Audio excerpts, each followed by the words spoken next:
So for this experiment I have my crappy painting clothes on. I'm outside, well ventilated. I've got my small can of Minwax oil-based polyurethane, the fast drying.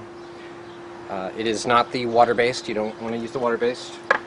And I have my freshly cut and assembled airframe for my Nutball here. Again, this is Adams brand Dollar Tree foam board. I even have a little spot I'll have to fix later on, where I kind of tore the paper there, but just kind of wanted to do a demonstration of what it looks like when you apply the polyurethane to a completed airframe. And then I'm going to do some painting to it, hopefully later on. I'll let it cure for an hour before I hit it with the paint. I'm using an old foam brush for this that I plan to throw away after this, rather than using the paper towels. I have my paper towels here for wiping off the excess. So I've already stirred up my polyurethane, and now I'm going to liberally apply it to the foam board. Alright, my brush is a little bigger than my can here, and I'm going to hold on to the nose of it while I apply it. And as you can see, I'm basically just dousing it completely with polyurethane. Make sure I don't get any dry spots. You can move around. It's about 90 degrees here in Central Ohio and very muddy right now, so we'll see how the exterior weather and the curing of the polyurethane. So I'm going to put this on, and backward. I'm going to pattern some coverage. I think what I'm going to do is this center horizontal section. I'm going to put it first, and wipe this off and quite a long other tip of the section of the tail. So looking at this, I'm going to pay attention to the cuts here. Taking a dry paper towel, and without letting it sit on there too long, I'm carefully wiping off the surface. You can see how much is coming back up. So, try to get from any pools or runs. And that's pretty good. Now, right now, it's done, so it's back there. Back on the side. And I'm now going to apply it here with this and head. And the tail. And if I close the camera here so you can kind of see what the surface looks like. See bubbles as I'm applying it, but those pops will push out. You can see how thick it's moved to the tail. And so we can push this back. Right.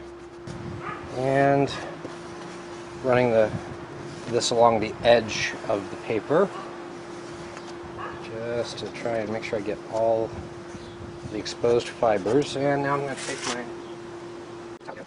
And you can pull part there and wipe off. This way. Yeah, so just went off. I'm not going to sit there very long. And being that this is a large piece, I think what I'm going to do is go ahead and let this side cure before I do the bottom. Alright, so here we are, actually about an hour and a half later.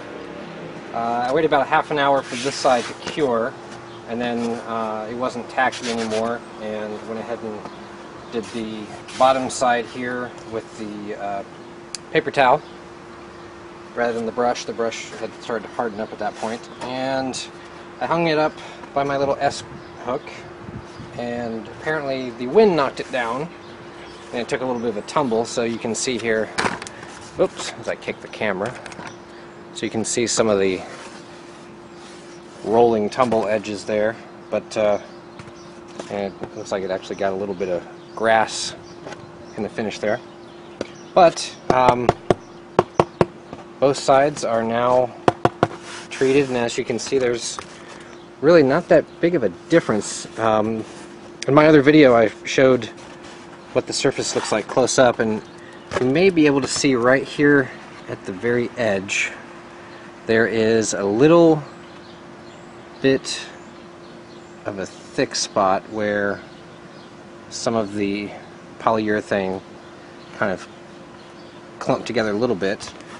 Yeah, but other than that, the slight difference in white, that the polyurethane changes the cast of the white a little bit. No bubbles, no ripples, you know, nothing that really distorts the surface. This is the spot where I had torn the paper when I was cutting this out, so I'll probably just take a little bit of glue and glue that back down, but even this has now been treated, both sides, the underside and this side of it. Yeah, so what I'm going to do next is mask off my paint job here and put a first coat on it. What I'm thinking about doing is doing a two-tone design with the kind of bright green and the black, and what I'm thinking I'm going to do is make each of these green with a kind of green lip here, and then have like a black stripe that runs up this area, and then do the reverse on this side, make these black with black cross here with a green stripe that runs through here. And I think for visibility, I'm probably going to do one side of the tail green, one side black, so that way when I'm looking at it, I'll be able to tell which direction it's going, hopefully by what color of the tail is facing me, and as well as whether I'm seeing the green or the black on the dihedral wingtips here. So let me go ahead and mask that off. So, first off, I have my blue pancake. That's the paper I'm going to use, and I like to do checking using this very black, not the green stripe side. So, first off, I'm going to use a piece of paper and shape myself this very first. What I'm doing here is I'm using just the edge of actually only this much of the pancake that I can make. Okay, so I'm going to do this now so I'm going to crease. Since this is not here, it should stick out with the tape. It should really cause me to make like that. And I'm going to take a piece here. Again, just the very edge of the tape to this now. And I'm going to switch this side. We're using the box paper. This here, we're using silver spray, using and put that onto our small bit of these space. And also by using this technique with the anti-foundation improvements, how much tape is going to close paper, take this edge and pull it away. And I'm going to do this over here. I'm going to use spray can for fun. And I'm going to use this for working. So, I'm going to this down. I'm going to slide it down. I'm going to slide the black side down. So I'm going to use tape this off as well.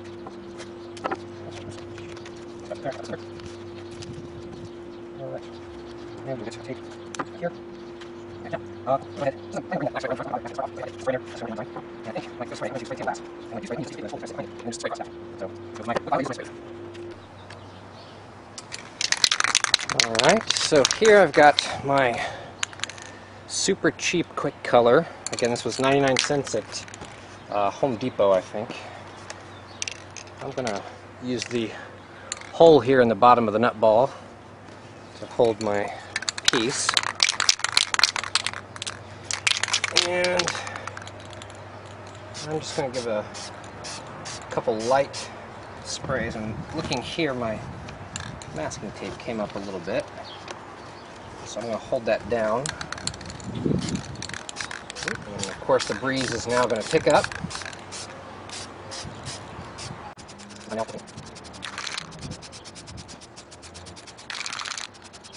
So I'm starting my spraying off the side of the so sweeping lightness back and forth. And with that side crease, it managed to get a little bit. But noise. I'm trying to take it down. And we'll let it to the side.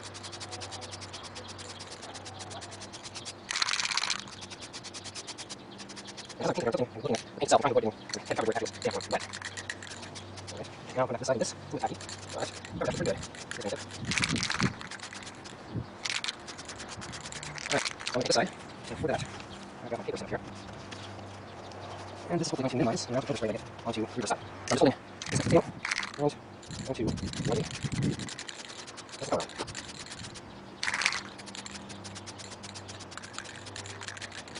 And let that fall away. I'll pick that up in a minute. And that's kept the backside pretty well clear. Alright, so looking at that, that's pretty much going to be my black coat for the top side. And I'm going to let that dry for a few minutes before I pull this masking up, and we'll take a look at it. So here's the mask, and we're going to take this off. So we're going to very carefully peel this up. And there we go. So we're going to cut it up.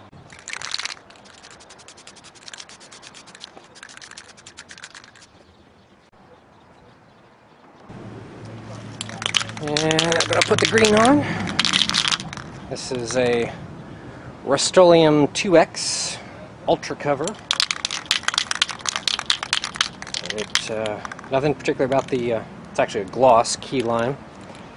Didn't really care if it was gloss or not, I was just wanting a color that was nice and bright and easy to see.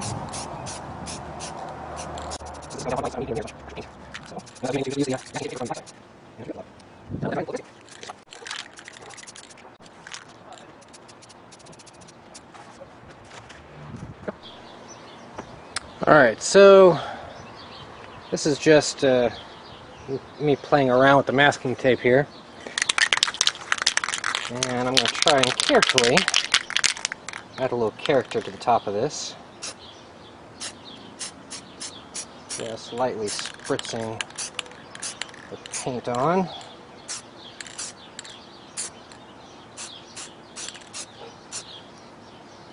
There we go. So I didn't use an X-Acto knife or anything, I just used the straight edge of the masking tape itself, just to kind of play around with a little bit of geometry on there. And since I am just playing around, let's see what this looks like when I peel it up. Now, normally you're going to want to wait for this to dry completely, but it is 90 degrees and muggy as all get out right now. So I'm looking forward to going back into the air conditioning. So I am going to just pull it up as a test.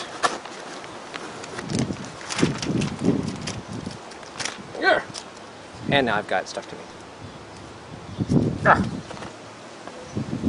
Right. So, there we go.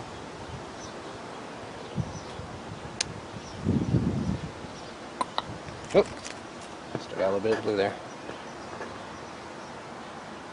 Anyway, this